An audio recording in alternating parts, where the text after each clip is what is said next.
കേരളത്തിലെ പ്രതിപക്ഷം കഴിഞ്ഞ ഒരാഴ്ചയായി പറഞ്ഞുകൊണ്ടിരിക്കുന്ന കാര്യങ്ങൾക്കാണ് ബഹുമാനപ്പെട്ട കോടതി അടിവരയിട്ടിരിക്കുന്നത്.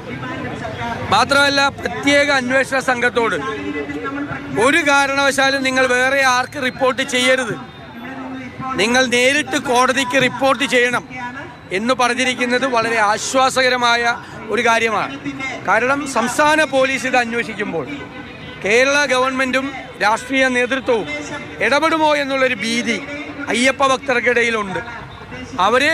അവരുടെ ഭീതിയും ഉത്കണ്ഠയും അകറ്റാൻ വേണ്ടി കൂടിയാണ് ഹൈക്കോടതി വേറെ ആർക്കും ഇത് റിപ്പോർട്ട് ചെയ്യരുത്, ഇത് നേരിട്ട് കോടതിക്ക് റിപ്പോർട്ട് ചെയ്യണം എന്ന് SITയോട്, സ്പെഷ്യൽ ഇൻവെസ്റ്റിഗേഷൻ ടീമിനോട് ആവശ്യപ്പെട്ടിരിക്കുന്നത്. അത് ആശ്വാസകരമായ ഒരു വിധിയാണ്. സത്യസന്ധമായി ഇവരിത് അന്വേഷിക്കുമ്പോൾ മുൻ ദേവസ്വം ബോർഡ് മന്ത്രിക്കും അതുപോലെ ദേവസ്വം ബോർഡ് പ്രസിഡന്റിനും ഉത്തരവാദിത്തപ്പെട്ട ആളുകളെ എല്ലാം പ്രതി ചേർത്ത് അന്വേഷിക്കണമെന്നാണ് ഞങ്ങൾക്ക് പറയാനുള്ളത്. ഒരാളെ ഒഴിവാക്കാതെ അയ്യപ്പൻ്റെ ദ്വാരപാലക ശില്പം കോടീശ്വരന്മാർക്ക് വിൽക്കാൻ കൂട്ടുനിന്നവരെല്ലാവരും നിയമത്തിൻ്റെ മുന്നിൽ വരണം. അതാണ് ആഗ്രഹിക്കുന്നത്. അയ്യപ്പ ഭക്തർ കേരളത്തിൽ ആഗ്രഹിക്കുന്ന അതാണ്. ആ തരത്തിൽ അന്വേഷണം നടക്കണം എന്ന് ഞങ്ങൾ അഭ്യർത്ഥിക്കുന്നു.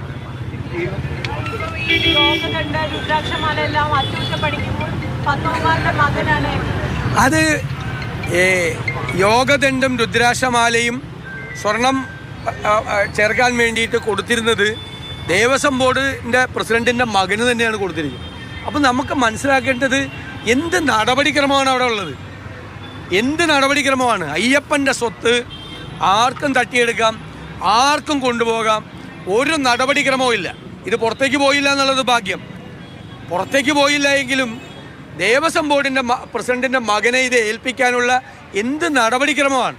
അപ്പോൾ അയ്യപ്പൻ്റെ സ്വത്തുക്കൾ പൂർണ്ണമായി സംരക്ഷിക്കാനും അത് മെയിൻ്റനൻസ് നടത്തേണ്ട സമയത്ത് മെയിൻ്റനൻസ് നടത്താനുമുള്ള നിലവിലുള്ള പ്രൊസീജിയർ മുഴുവൻ, നടപടിക്രമങ്ങളെ മുഴുവൻ കാറ്റിൽ പറത്തിക്കൊണ്ടാണ് ഇതുവരെ ഇതെല്ലാം ചെയ്തുകൊണ്ടിരുന്നത്.